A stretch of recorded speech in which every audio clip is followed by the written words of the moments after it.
Di sini, di tengah perbukitan yang hijau dan jauh dari kebisingan kota, kita bisa merasakan bahwa pagi di Wairebo adalah lebih dari sekedar waktu. Ini adalah momen untuk merefleksikan kehidupan, menghargai kesederhanaan, dan merasakan kedamaian yang benar-benar menyentuh. Pagi di Wairebo adalah pengingat bahwa ada tempat di dunia ini di mana waktu seakan-akan berhenti sejenak dan kita diajak untuk sekedar hadir dan menikmati keindahan alam apa adanya.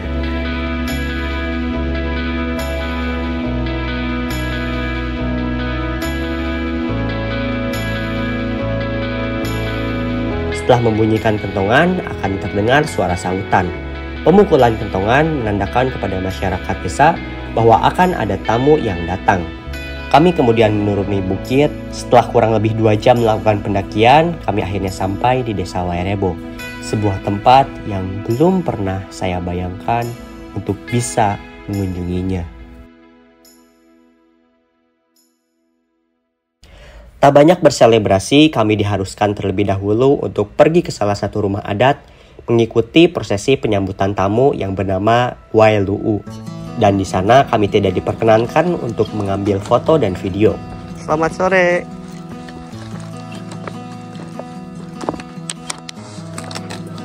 Dari Bandung. Sore bermalam? Bermalam.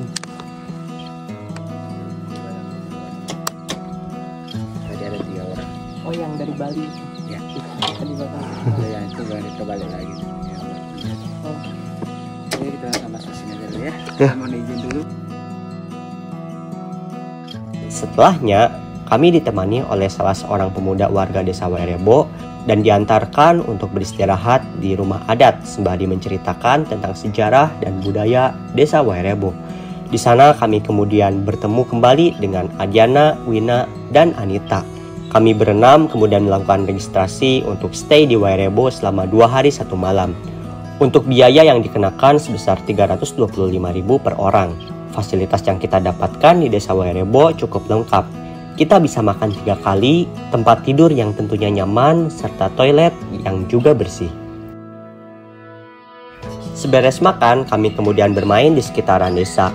Langit berawan serta kabut yang datang sesekali menemani sore hari kami.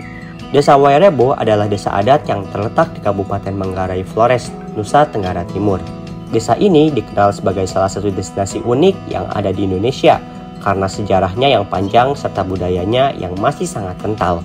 Desa Wairebo didirikan oleh leluhur suku Manggarai yang bernama Empok Maro sekitar 1000 tahun yang lalu. Menurut cerita turun-temurun, Empok Maro yang awalnya datang dari Minangkabau, Sumatera Barat, melakukan perjalanan panjang hingga sampai di Pulau Flores. Setelah melalui beberapa wilayah di Flores, akhirnya dia menetap di daerah pegunungan yang sekarang dikenal dengan Desa Wairebo. Desa ini dihuni oleh keturunan Empok Maro selama beberapa generasi, dan mereka tetap mempertahankan tradisi dan cara hidup yang diwariskan oleh leluhur mereka. Meski perkembangan modern mulai mempengaruhi banyak wilayah di sekitar, Wairebo tetap terjaga keasliannya berkat isolasi geografisnya. Pada sore itu, kami melakukan aktivitas yang menyenangkan. Sore hari adalah waktu yang sempurna untuk berinteraksi dengan penduduk desa, menikmati teh atau kopi, dan meresapi keheningan alam yang jarang ditemukan di kota-kota besar. Ketiadaan sinyal ponsel juga dapat membuat kami mengobrol lebih banyak, mendekatkan diri satu sama lain.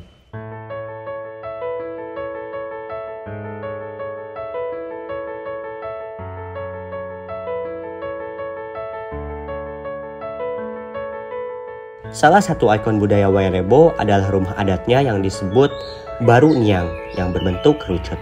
Rumah ini terbuat dari bahan alami seperti bambu dan alang-alang. Wairebo hanya memiliki sekitar 7 rumah adat dan masing-masing rumah dihuni oleh beberapa keluarga. Para warga desa hidup dalam kesederhanaan, jauh dari hiruk-pikuk kota dan mengandalkan pertanian serta alam sekitar untuk kebutuhan sehari-hari. Sore itu, desa Wairebo sangat damai. Udaranya sejuk, dikelilingi pegunungan yang hijau, dan kabut tipis yang sering turun menambah kesan indah. Di sini kita dapat mendengar suara burung serta angin yang tertiup lembut di antara pepohonan. Sayangnya, kemuningnya sunset tertutupi oleh kabut. Semoga di keesokan hari kami dapat melihat sunrise yang indah di Wairebo.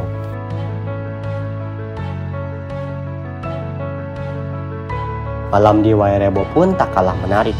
Ketika cahaya sepenuhnya tenggelam, desa ini diselimuti oleh gelapnya malam yang hening.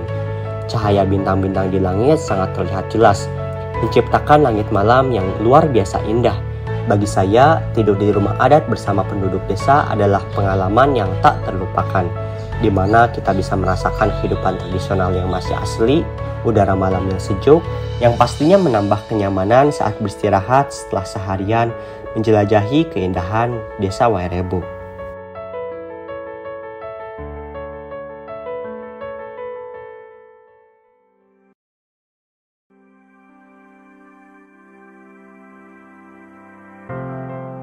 Di pagi hari yang tenang, desa Wairebo perlahan terbangun dari tidurnya.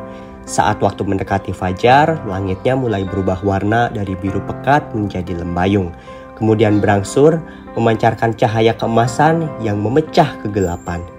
Di titik tertinggi desa, matahari perlahan muncul di balik perbukitan. Cahayanya yang hangat menyusup melalui kabut, menyinari rumah adat Baru Niang. Saat sinar pertama menyentuh atap-atap jerami itu, desa tampak seolah terbangun dalam pelukan cahaya pagi, memberikan nuansa damai yang tak bisa ditemukan di tempat lain. Penduduk desa yang ramah sudah memulai aktivitas mereka, tersenyum hangat kepada para pengunjung, menambah suasana pagi yang penuh ketenangan. Sambil duduk di salah satu sudut desa, kita bisa merasakan keterhubungan yang mendalam dengan alam dan budaya yang telah diwariskan selama bertahun-tahun. Di sini, di tengah perbukitan yang hijau dan jauh dari kebisingan kota, kita bisa merasakan bahwa pagi di Wairebo adalah lebih dari sekedar waktu. Ini adalah momen untuk merefleksikan kehidupan, menghargai kesederhanaan, dan merasakan kedamaian yang benar-benar menyentuh. Pagi di Wairebo adalah pengingat bahwa ada tempat di dunia ini di mana waktu seakan-akan berhenti sejenak, dan kita diajak untuk sekedar hadir dan menikmati keindahan alam apa adanya. Kata atau frasa untuk Wairebo? Indah, tenang, udah kayak kita pulang ke kampung halaman. Nggak bisa berkata-kata sih, lihat sendiri. Kopinya enak. Itu aja sih. Gue nangis baru sampai sini. Mantap. Intinya lo semua datang aja lah kesini, rasain sendiri pokoknya. Gue nggak mau banyak obong, pokoknya lo datang di sini. Magical, sebuah tempat di ketinggian dengan budaya serta pemandangannya yang luar biasa.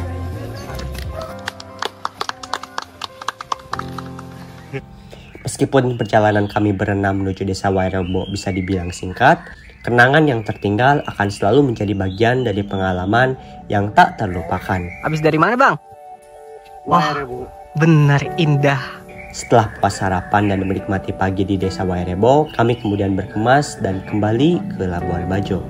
Tak lupa bagi kami untuk singgah di sungai yang ada di kaki desa Wairebo, yang tentunya jernih dengan suasana alamnya yang begitu tenang. Dari yang tadinya hanya bertiga, sekarang berenam. Sungguh menyenangkan bisa mengenal rekan-rekan baru di destinasi yang belum pernah terbayangkan sebelumnya.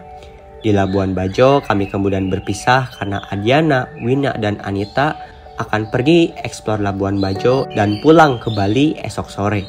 Di sisi lain, saya pun juga harus kembali ke Jakarta besok pagi. Keesokan harinya, saya kemudian berpamitan dengan Iyut dan keluarga Om Edo di Labuan Bajo. Perasaan sedih berkecamuk di dalam hati ketika perjalanan menuju Bandara Komodo. Setiap langkah yang diambil di Labuan Bajo dan Wairebo terasa seperti sebuah perjalanan kembali ke akar kehidupan yang sederhana, di mana manusia, alam, dan tradisi hidup berdampingan dengan harmoni.